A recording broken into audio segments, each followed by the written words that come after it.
Imagine someone whispers to you, "I kinda like the way my farts smell." You blink, you chuckle, and you think, wait, is that normal? But surprising as it sounds, for a certain number of people, the smell of their own gas isn't just tolerable, it's even pleasurable. Why? It sounds taboo, kind of gross. But behind that little secret lies a whole web of biology, psychology, and even evolution. Today we're peeling back the layers, not just to satisfy your curiosity, but to understand what's really going on in the brain and gut. Stick around, because the answer is way more fascinating than you might think. The chemistry of farts, what's really in the air. First, let's talk about what farts are, chemically speaking. Because your nose doesn't just pick up hot air, it's detecting a cocktail of molecules. When you pass gas, most of what comes out is relatively odorless.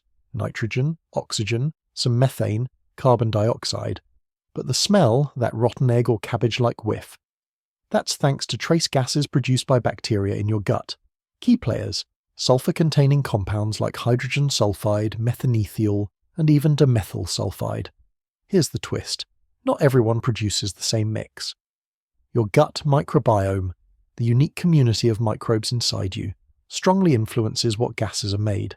Depending on your diet, say, how much broccoli or meat you eat, how your metabolism works, and even your bacterial makeup, the odor profile of your farts changes. So when someone says, "My farts have their own scent," biologically, that's totally true. Familiarity breeds fondness, olfactory adaptation and mere exposure. Okay, so we've got a funky smelling gas, but why would anyone like that smell? Here's where psychology kicks in. One major factor is olfactory adaptation, sometimes called sensory adaptation or olfactory fatigue. Basically, when you're constantly exposed to a smell, your nose gets used to it, so much so that you barely notice it. Because your own fart scent is your own, your brain learns to filter it out, or at least dial down the discomfort. On top of that is a classic psychological effect, the mere exposure effect. The more familiar something is, the more you tend to prefer it. Because you're exposed to your own bodily odours more than anyone else's, your brain may treat your scent, even your gas, with a kind of biased affection. Combine those two. Your body emits a smell that your brain has learned is safe, familiar, and you. That alone gives a big part of the answer. Evolutionary safety. Why smelling your own is less threatening. But there's also a deeper evolutionary layer here. Smells aren't just random sensory noise, they can be danger signals. Think rotting meat, decay, disease. Our disgust toward foul smells likely evolved to protect us from harm. When the smell is someone else's gas, something novel, unfamiliar, your olfactory system may interpret it as a potential threat. That could explain why other people's farts often feel way more repulsive than your own. As one popular science breakdown put it, because we're not used to another person's microbial odor signature, our brain doesn't filter it as background noise. Instead, it sounds, or smells, an alarm. In contrast, your own odor signature is known to you. It carries no surprise, no threat. That lowers your internal defense so your brain is more forgiving, even maybe a little nostalgic. Benign masochism, finding pleasure in disgust. Here's where things get even more interesting. Liking something gross might not be so weird after all. Psychologists call this benign masochism, where we enjoy a safe threat. Think about it. You watch a horror movie, your heart races, you feel suspense, but you're totally safe. You eat spicy food, your mouth burns, but you love it. In the olfactory world, experiencing something disgusting but harmless, like a foul odour, can trigger a similar thrill. National Geographic explains it beautifully. You're taking your emotions for a test drive. Smelling your own farts falls into that category. It's part curiosity, part how far can I go without gagging, and part comfort in knowing it's not dangerous. Identity, memory, and scent. Why it feels personal. It's not just biology and evolution. There's something deeply personal about body odours, including farts, linked to memory and identity. Smell is one of the most powerful senses connected to memory, because the olfactory bulb has direct ties to parts of the brain that store emotion and memory, the amygdala and hippocampus. Odours can evoke vivid, emotional memories, good or bad. For some people, their own bodily scent, yes, even gas, becomes a kind of olfactory signature, linked to self-identity. That signature can feel like home. When your brain smells your own gas, it's not just detecting hydrogen sulfide, it's detecting you. And that familiarity and the deeply personal can turn revulsion into a kind of odd comfort.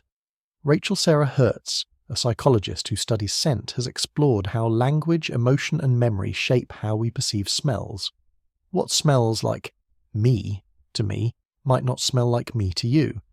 And our brains are wired to respond emotionally to that distinction.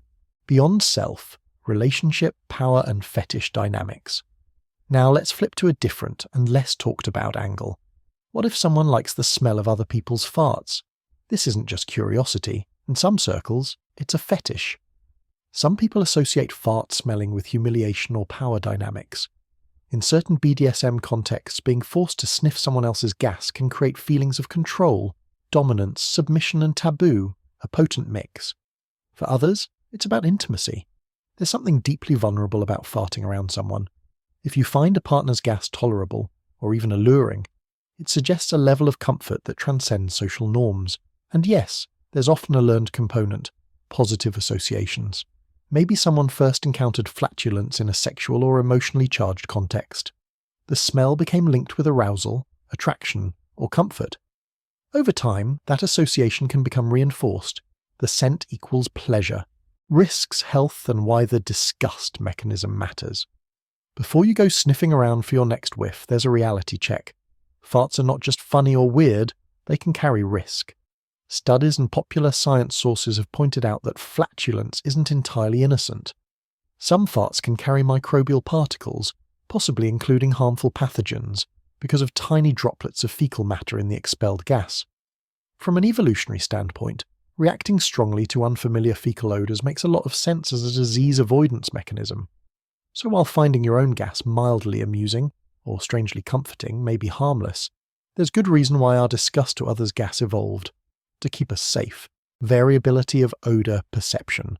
Why it's so personal. One more piece of the puzzle. Not everyone perceives odours the same way. That's not just poetic, or it's scientific. Research from olfactory labs shows that how we detect and emotionally respond to smells depends on many factors. Genetics, experience, culture, and even brain wiring. For example, differences in olfactory receptor genes mean that two people might literally smell the same molecule differently. So the idea that your fart smells like roses to you but like death to me isn't just a joke. It's rooted in real differences in olfactory perception. Some people may be more sensitive, more disgusted, or more neutral, depending on how their brain is wired to interpret those sulfurous compounds. When it crosses a line, psychological conditions. It's important, though, to recognize that not all attraction to body odors is just quirky. For some, it may intersect with psychological or psychiatric experiences. One related condition is olfactory reference syndrome, ORS. People with ORS falsely believe they emit foul body odors, even when they don't, and become preoccupied with it. That can lead to shame, anxiety, and serious social distress. On the flip side, there are fetish communities where smelling farts is a consensual understood preference. That's very different from ORS. In those cases, the behavior is deliberate, mutual, and based on shared boundaries. Knowing the difference matters. Liking your own farts isn't necessarily a disorder. But when odor preoccupation causes distress or dysfunction, that's a different conversation. Wrapping it up. Why this matters and what we can learn. So what have we uncovered here? Biology gives us the raw materials. Your fart smell comes from sulfur compounds, which vary based on your gut microbiome and diet. Psychology shapes your reaction. Familiar smells, adaptation, and the mere exposure effect make your own gas more acceptable to you. Evolution warns us. Disgust toward unfamiliar odors may have evolved as a disease avoidance strategy. Emotion and memory tie it together. Smells are deeply personal, tied to identity and experience. In rare cases, fetish or psychological dynamics may amplify that attraction. And yes, health matters. There's a reason why our bodies react strongly to others' gas. Here's the takeaway. Liking the smell of your own farts is not as bizarre or pathological as social taboos might lead you to think. In many cases, it's just the brain and body doing what they're designed to do, making sense of messy chemistry, personal identity and survival instincts. Okay, before you comment gross or TMI, I want to hear from you. just in the chat or comments. Have you ever caught yourself thinking your own gas smelled kinda nice? Or do you find this whole topic totally baffling? Drop a comment. If you found this breakdown weirdly fascinating, hit like, subscribe, and ring that notification bell, because I will be posting more Science Meets Psychology content like this. Thanks for staying with me through that conversation. Until next time, stay curious, stay human, and maybe ventilate the room.